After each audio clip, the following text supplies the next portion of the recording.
కలుగును గాక. మరి రోజు మధ్యాహ్న కాల సమయంలోనికి మనందరం కూడా వచ్చాము. 12 గంటలకు ప్రార్థన ప్రారంభించడం జరిగింది. మీరు ఎన్నింటికన్నా ప్రార్థన మొదలు పెట్టండి అయ్యగారు, తొందరగా ముగిస్తే మేము నిదానంగా ఇళ్ళకు చేరుకుంటామని మీరు అనుకుంటున్నారు. నేను కూడా అనుకుంటున్నా మీరు అనుకుంటున్నారని. కాబట్టి నేనంతసేపు విసిగించను. తొందరగా ఒక 5 గంటల దాకా కూర్చోబెట్టి తొందరగా ముగిద్దామనేటువంటి ఆలోచన నాకు కూడా ఉంది. కాబట్టి ఆలోచన తగ్గట్టుగా మీరు నడుచుకుంటారని నేను ఎంతగానో సంతోషపడుతున్నాను. దేవునికి స్తోత్రం. అమ్మో చేతులు లేపట్లా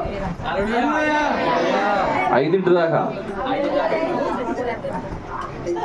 దేవునికి స్తోత్రం. హల్లెలూయా.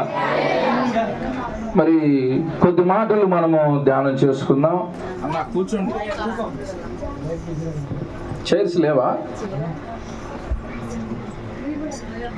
దేవుని యొక్క మాటలు మనము ధ్యానం చేసుకుందాం ఈరోజు మధ్యాహ్న కాల సమయంలో.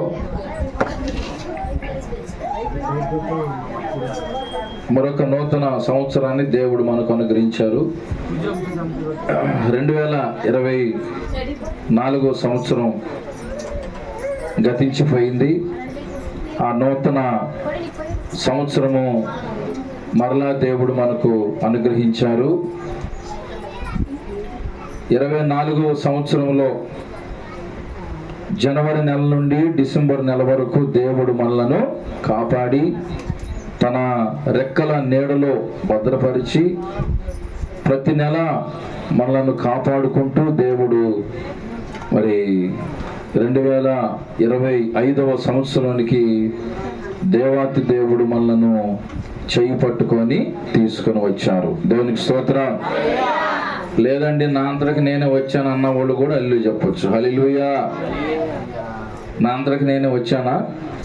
రాలేదు. ఎవరు తీసుకొచ్చారు? దేవుడు తీసుకుని వచ్చారు. దేవునికి స్తోత్రం. ఈరోజు దేవుని యొక్క మాటలు మనము ధ్యానం చేసుకుందాం. గడిచిన రాత్రి కృతజ్ఞత కూడిక, దేవుని నామాన్ని మహింపరిచాం, దేవుని నామాన్ని ఘనపరిచాం. కాబట్టి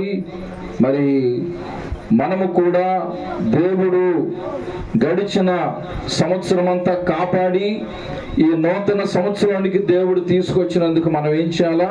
దేవుణ్ణి స్తుతించాలా. ఏం చేయాలమ్మా? దేవుని స్తుతించాలి. దేవుణ్ణి చక్కగా కొనియాడాలి. దేవునికి ప్రార్థన చేయాలి. దేవుని నామాన్ని మహిమపరచాలి. ప్రభువా, గడిచిన సంవత్సరం అంతా కాపాడావు మమ్ములను, మా కుటుంబాలను, మా పిల్లలను. ఈ మరలా కొత్త సంవత్సరానికి మమ్మల్ని తీసుకొచ్చావయ్యా అని మనము ఈ దేవుని నామాన్ని మహింపరచాలి. ఈ రోజైనా మహింపరిచేది, ఈ రోజైనా స్తుతించేది ఎప్పుడు కూడా, ప్రతిరోజు ఎల్లప్పుడూ కూడా ఏం చేయాలా? దేవుణ్ణి స్తుతించాలా. దేవునికి స్తోత్రం. కాబట్టి ఈ యొక్క నూతన సంవత్సరంలో మనము ప్రవేశించడానికి దేవుడు ఎంతగానో కృప చూపించారు. కొన్ని వాక్యాన్ని మనము ధ్యానం చేసుకుందాం. ద్వితీయోపదేశకాండము 11వ అధ్యాయము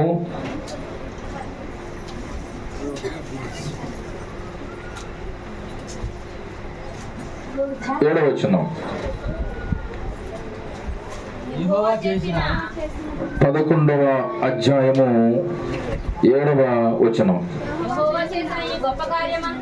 యెహోవా చేసిన ఈ గొప్ప కార్యమంతయు నీ కన్నులు చూసినవి కదా.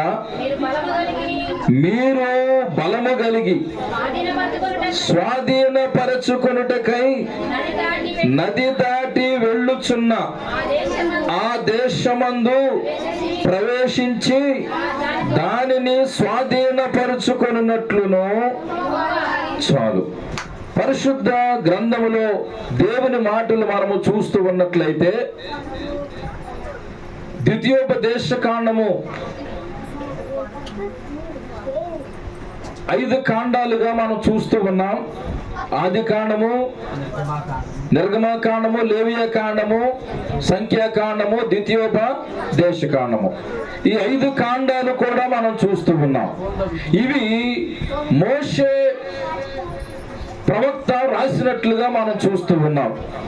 ఈ మోషే ప్రవక్త ఇశ్రాయేలీయులకు 40 సంవత్సరాలు నాయకుడిగా ఉండి వాళ్ళను పరిపాలన చేసినట్లుగా, వారిని నడిపించినట్లుగా మనం చూస్తూ ఉన్నాం. దేవునికి స్తోత్రం, హల్లెలూయా.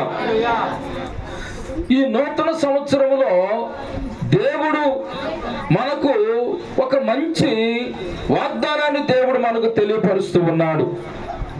అది ఏమిటి అని అంటే, యెహోవా చేసిన గొప్ప కార్యమంతయు మీ కన్నులే చూచినవి కదా.